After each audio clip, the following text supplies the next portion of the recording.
Oh, another huge day at the Wild Wonder 2022 Nature Journaling Conference, and I'm barely awake. I've been on the computer. I went to every single session. This is probably one of the things that's really keeping me motivated. Um, I'm cutting out each session that I attend and sticking it into my nature journal. So here you can just see I just got out from, sorry if the quality is not great. I'm a little bit tired, but here you can see I've been sticking these in. This is just the post keynote session. It was a really interesting conversation. Ray Bonto shared a bunch of journal pages. I definitely recommend, if you're doing Wild Wonder at all, if at all possible, don't miss these and don't miss these. They're the two things that are really participatory, and you won't be able to get the same value out of them as the recorded version. So Pencil Miles and Chill in the middle of the day, and then at the end of the day, the Backstage Pass. Those are both conversations, and for me, that is one of the most special and irreplaceable parts of the conference. So I definitely recommend checking both of those out and not missing those because the classes will be recorded. All right, so I'm gonna go back to the beginning now and kind of go through sharing page by page from today. So day 2, wow, I can't believe it's, okay, so here's the beginning, day 2. Jack's challenge was he read this poem by Georgia Douglas Johnson and talked about how this world is as big as you make it, and let your own feelings onto the page. So you can see I glued these in. This is really helping me with the motivation part, is cutting the things out and gluing it in. I know it sounds very easy, but I mean, very childlike, but it actually is helping me. And then here are I think these were my sketches. Now I know the technical term for this from Kate's class is speaker profiles. So this is basically sketchnoting according to her definitions. And the speaker profile is the drawing of the person. And drawing Karen Romano Young, I think, was my favorite. I love Karen Romano Young. I just saw her speak at the Smithsonian like last week. It was a virtual event. Let's see. There's a couple questions here. Oh, Eli is even here. Eli, Tamara, Kate, and Susanna. It's going to be a different link every day because that's just the way that YouTube and Facebook work. But if you're subscribed to my channel, you can get notifications, and that would be the easiest way. Or if you just go to my channel at it's 11:30 here, so 9:30 in California, 9:30 Pacific time, then you will probably see the live at the top. This class with Karen Romano Young was great. I really love how applied everything she does is, and also her courage, and how if you didn't, you should check out the interview I did with her like less than a week ago, I guess. So much has been happening in the last week, but I asked her this question that I ask a lot of people, and I asked her what would her dream job be, and she said she's doing her dream job. What she's doing right now is her dream job, and she's helping kids of different backgrounds see themselves in science, understand what science is about more, and she's helping represent scientists, underrepresented scientists, and she's just so cool and so courageous in her sketching and her drawings. And some of her stuff is with such basic materials. Like if you have the problem of buying too many art supplies and getting too fancy with your art supplies, or worrying that you need special art supplies to do nature journaling, just look at some Karen Romano Young stuff and read about the art supplies that she uses. Sometimes she's literally using highlighters and Sharpie markers on printer paper. So really great class. Really good prompts that she had us do. I'm going to try to read quotes from everybody. She said, one thing she said is, don't get too hyper serious about your art. And she mentioned that MIT now has a doodling class for freshmen. I thought that was awesome. And another thing that she talked about is that she talked about the importance of, if you're going to use drawing and nature journaling for learning, you have a responsibility to share that. At least she thinks we have a responsibility to share that as well. And that's something that I've been wondering about with nature journaling, is how many of us are just doing it as a personal practice, and how many of us are doing something to share it, you know? So just, these are all more, you know, sketches from that. She had these two different angels, one on each shoulder that she mentioned. One says, "You suck," and the other one says, "You are talent." And so you have to be careful listening to either of those angels on your shoulder. I'm pretty sure she called both of them angels. Okay, let me see if I got any more good quotes from her here.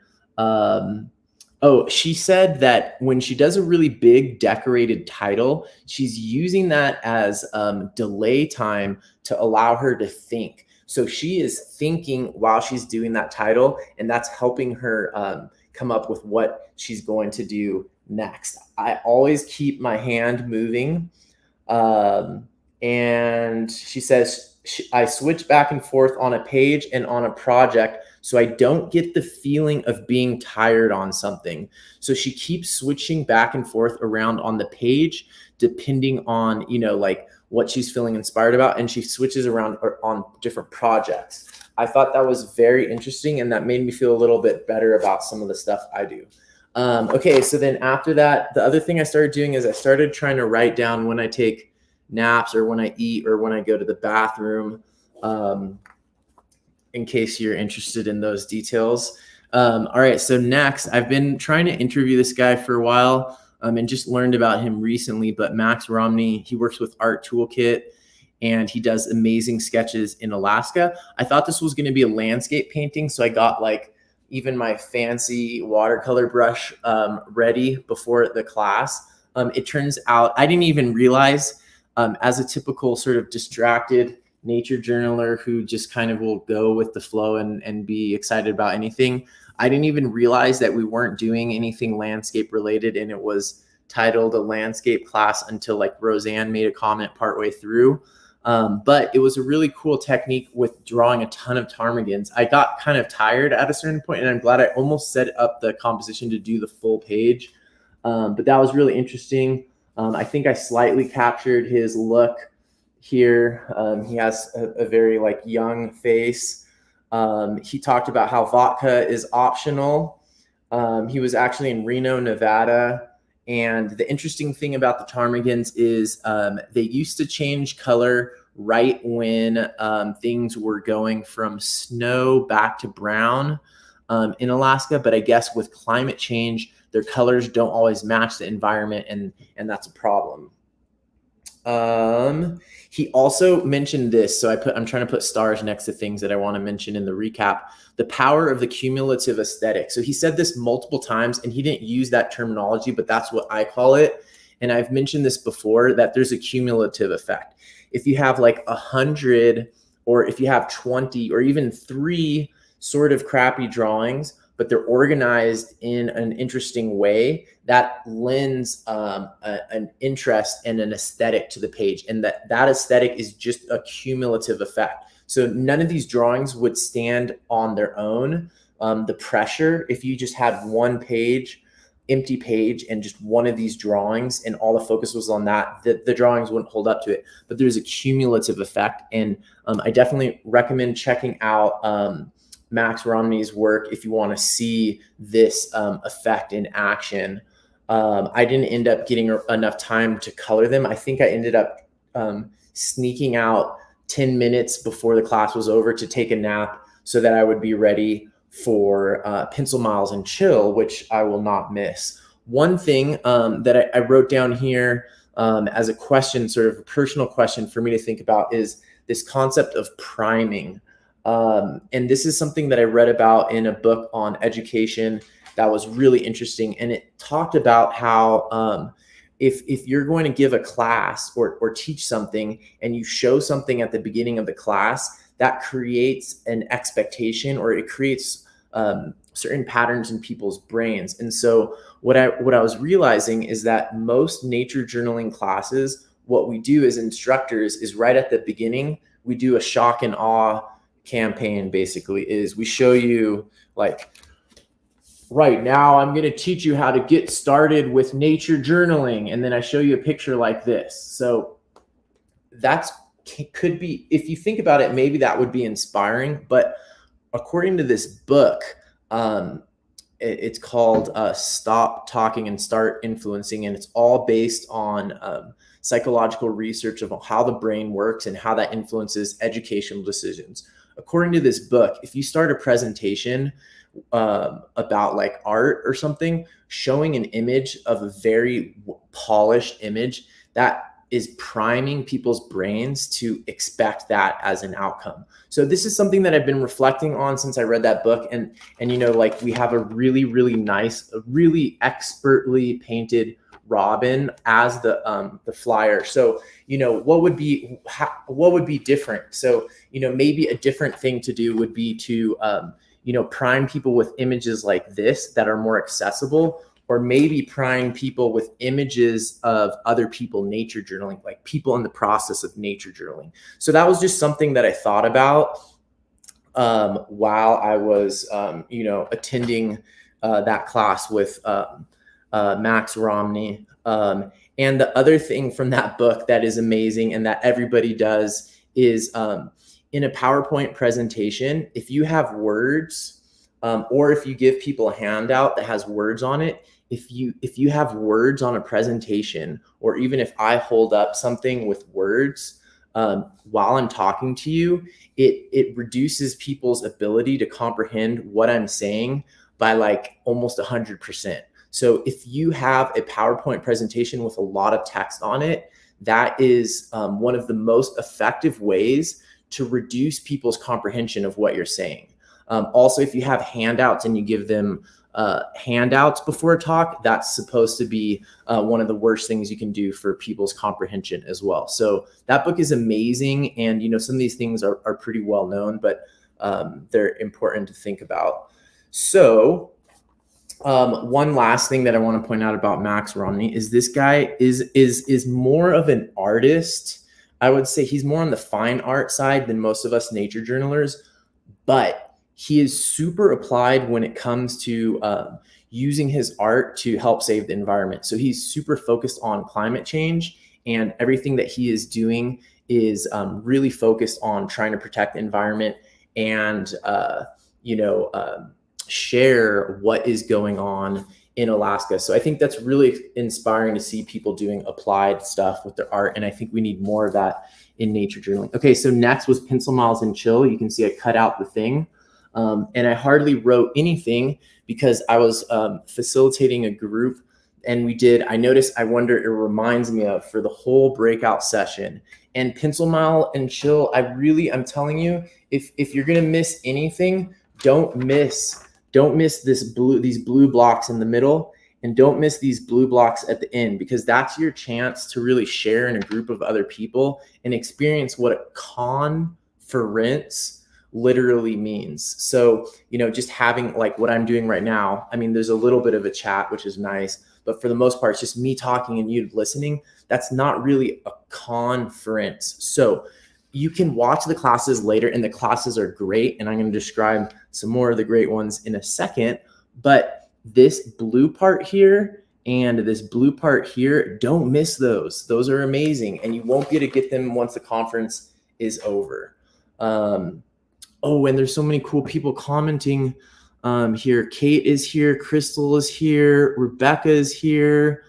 Oh, the book that I mentioned a couple times is called, I don't really like the title. It's called Stop Talking, Start Influencing, but it's really well organized. It's super practical, super tactical about, I think he summarizes it into like 5 concepts about how the brain works based on lots of studies and how those apply for educators. 5 things that we should all know as learners or as educators, because in my opinion, learning and teaching are basically, teaching is a subset of learning is what I like to say. Okay, so after, oh yeah, look, I wrote in there nap. So I did take a 15-minute nap in between Max's class and Pencil Miles and Chill. I woke up and I made my instant coffee and just got right into Pencil Miles and Chill. And right after that, it was also the other really great lesson that I got during that Pencil Miles and Chill is, as a facilitator, as an educator, you can crowdsource a lot of value from the group. So for example, I had gotten things ready to do. I noticed, I wonder, it reminds me of, I got things out of my fridge like, okay, we can use this, or I can hold up different leaves. But it turns out there were people there with like cool shells and all kinds of neat stuff. So we ended up using that. And then right afterwards was Debbie Caspari's class, which was amazing. And I can't remember when I originally looked at her drawings on her blog, Drawing the Mot. It was probably from Jack telling me, and I must have looked at them like maybe 10 years ago or something, and loved her drawings, partly because of the topic. And as some of you know, for one of these 30-day challenges that I created for the month of Wild Wonder, one of those days was copy ideas from one of the teachers at Wild Wonder. And I actually chose Debbie Caspari.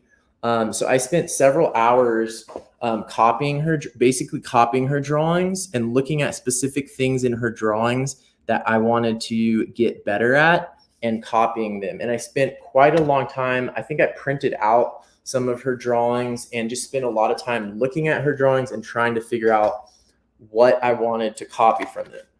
One thing I want to point out about her class is I did not buy the materials.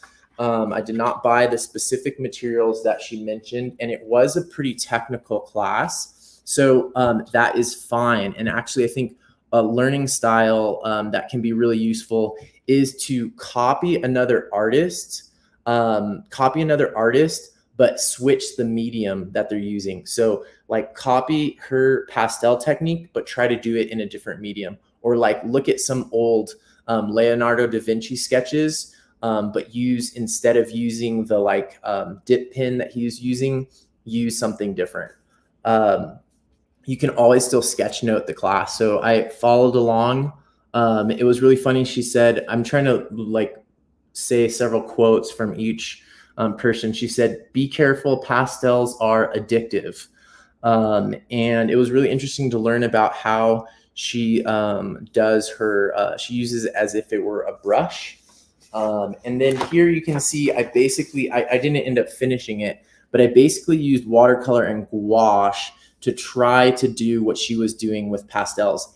And this, I was getting a little bit tired at this point because it's been back to back, but the gold that I got out of her thing, and it was almost like an aside, and this part might not be the gold for everybody, but she mentioned this warm up that she does, and she calls them banana doodles. And as soon as I saw this warm up that she does, it like clicked in my brain what I was trying to figure out about her art before. So when I did the copying of her style before, a couple days ago, I guess that was like 4 days ago, I was trying to emulate the way that she uses directional shading with pencil. And when she showed us this warm up that she does, it really made a lot of sense to me about how that warm up helps her with that style. So that was like a really cool aha moment. And then here's my other pro tip is you might be at moments during the conference watching a class, and you're sort of feeling like this person's style, like maybe pastels, you're like, I don't really want to do dry pastels. What you can do though is you can think, you can ask yourself these questions. And I literally drew myself in and wrote the questions, but I wrote, what can I learn from her technique?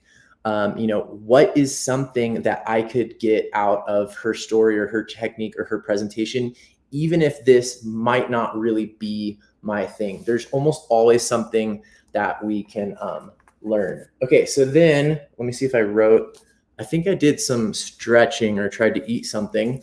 But then next, was Kate Rutter's class. Here I glued in my thing. And really, I think this is such a great hack, is just cutting out pieces of the schedule and gluing them in for my metadata. And it makes it sort of like a collection, like I feel like a kid. This class was amazing. I had very high expectations, I must say, for Kate's class. And I was actually, my expectations were, she exceeded my expectations on a variety of levels. And I'm not just saying that because Kate's my friend and also because she's here in the live chat. But so a couple of things as a fellow instructor and as a student is preparedness. So definitely high level preparedness. There were so many materials too to help with the learning. So hopefully, I'm glad that I looked things up in advance. I had to go find a store where I could print these things out for her class. There were printouts. The way everything was organized onto a microsite, I didn't even know that term before. So I learned a lot of good vocabulary during this class. The microsite, having everything on one microsite was very, very handy. Everything was very easy to read and understand, and also the flow. So this is the part that I think I messed up on in the class that I taught today. But the flow of the conversation and even anticipating potential questions and answering them as part of her conversation was fascinating. This whole way that she conceptually tried to distinguish between nature journaling and sketchnoting using a river metaphor was fascinating. And I had never really spent very much time trying to figure out a definition of the two, but thought it was really interesting, very practical, hands-on practicum for people. So there was actually a lot of conceptual stuff, which I'll geek out on that forever. And I'll read a couple quotes here in a second, but also really good practical opportunities to practice writing letters, what criteria are for good lettering, and also just practicing making shapes.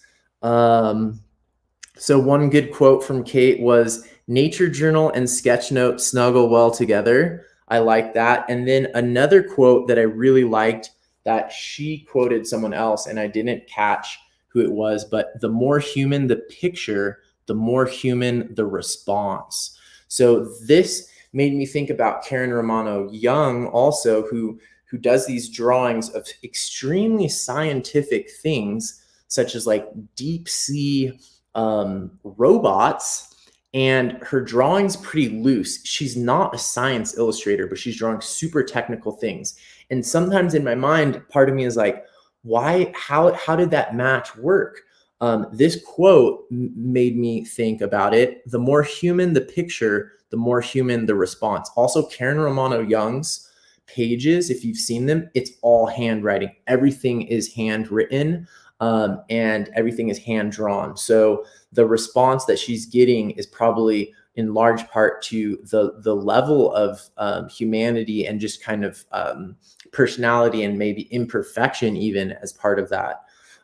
Super cool. Of course, Kate talked about this detail continuum from abstraction to portraiture. And it's something that I'd seen in Scott McCloud's book, and a very important concept, visual vocabulary. Another thing I put a star next to, and this was a question, her answer to a question is, and she said, our opportunity is to get more sketch noters to start nature journaling, that there's a lot of sketch noters and more of them could come over to nature journaling. But nature journalers can also benefit from a lot of the sketchnoting techniques. Okay, and then next it was my class. My pages always look really bad when I'm teaching a class. My brain is too focused on other things, so didn't do that great of a job with my own pages during my class. Class went fine. Class for beginners. I didn't cut it out and glue it into my book, but it was the getting started with nature journaling. We mostly just did a lot of I notice, I wonder, it reminds me of, which I think is the most important thing. Okay, and then it was an amazing 45-minute break, the longest break that I had had since the morning. And I washed some dishes and ate some food and relaxed after an intense, teaching a class online is a lot more challenging in a lot of ways than teaching it in person. But it is so good that we can, reach so many people. Oh man, there's so much good comments in the live chat over here. Okay, and then a really, really cool, I was getting super tired. I almost crashed after my class and eating dinner, but I stayed up for Julie's keynote presentation. I needed some type of title in here because I just have her speaker profile and some quotes. But it was really interesting. Baby birds are definitely weird, and she had a lot of amazing motivational quotes too. So here's the very first thing she said that was really funny, and I got a quote right away, was my superpower is saving economically useless animals. And then another great quote, oh my gosh, this is the best. Many people don't realize how bloodthirsty chipmunks are. That's just like, that's gold. And so she had also a really great example of someone who started really early. She started drawing at age 7 to 12. She showed a lot about her influences. This is always interesting when I remember this happened to me with Vitor Velez, the headless sketcher. When I interviewed him on the Nature Journal show, it was like he had such a unique style. And he seemed like the classic kind of like artistic genius that fits this sort of stereotype. But when he started to describe like step by step how he developed that style, who his influences were, it was suddenly like demystified, sort of like that Nietzsche quote that I read earlier. Is that genius? Oh, I'll read the Nietzsche quote again because it's so good. But basically, when you see like Julie share the history and all of her influences, how long she's been at it, it's like math. It just adds up and you're like, okay, that makes sense. When you just see the work that people do and you can kind of hold them on a pedestal, that's different. So here's this quote from Nietzsche that I think is really relevant to this. Genius, too, does nothing first but learn how to lay bricks, then how to build, and continually seeking material and continually forming itself around it. Every activity of humans is amazingly complicated, not only that of the genius, but none is a miracle. So I think what that quote is basically saying is that, if you see someone and you're like, oh, that person is a genius, their work is amazing. If you see how they got there, you would just see that they're basically building up bricks. So love that she started with all of those influences of hers and all of the work she did. The baby birds were fascinating. The whole thing about the mimicry, I had no idea about mimicry in birds. I didn't get a ton of sketches because I was really burning out at this point, getting really tired, but I did try to capture this Cinereus mourner chick that looks like a poisonous caterpillar. This video was from Colombia, but then she was hypothesizing in hummingbirds that they were potentially the nestlings, is that the correct term? Were potentially mimicking a poisonous caterpillar as well. Super fascinating examples of Batesian mimicry, and also an example of what was probably simultaneous sort of invention or simultaneously two people unrelatedly coming to the same conclusion, which is actually a really common thing in the history of creativity and ideas. And I learned quite a few things about birds and nestlings that I did not know. I'm going to end the part about her with a quote that she shared, or at least part of it, and then I'm going to mention the final stuff, a little bit about the backstage pass.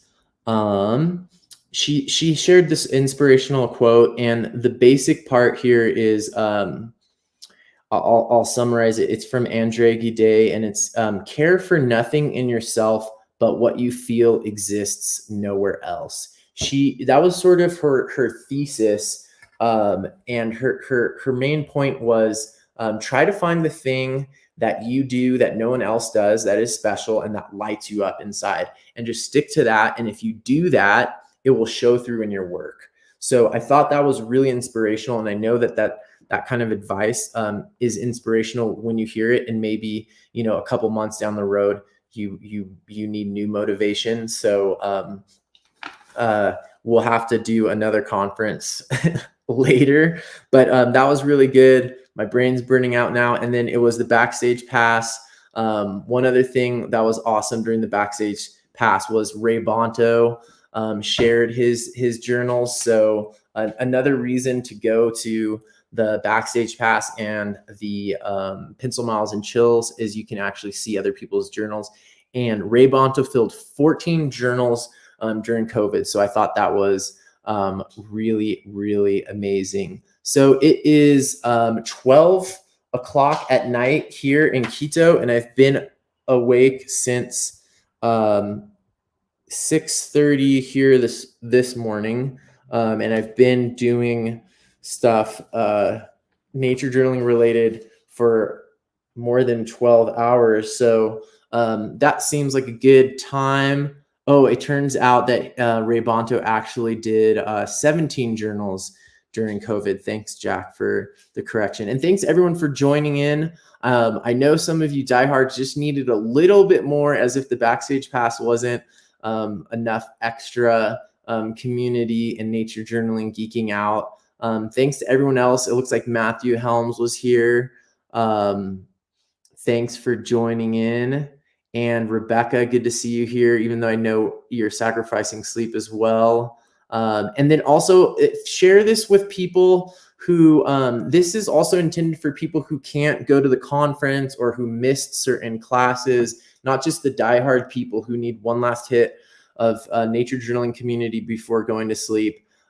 This is also intended for people who can't make it, whose time zones didn't line up for some of the classes today. So if you know anyone like that, let them know about this link. I know it's not super high quality, and my energy level and stuff is low, but I'm just trying to squeeze it in, do the little bit of reporting on the front lines of the nature journaling community. So share it with anyone you know who's in a weird time zone or who couldn't make it to the conference this year. All right, everybody, thanks for joining in. See you soon, later today. See you in a couple hours. Bye. See you in 5 hours.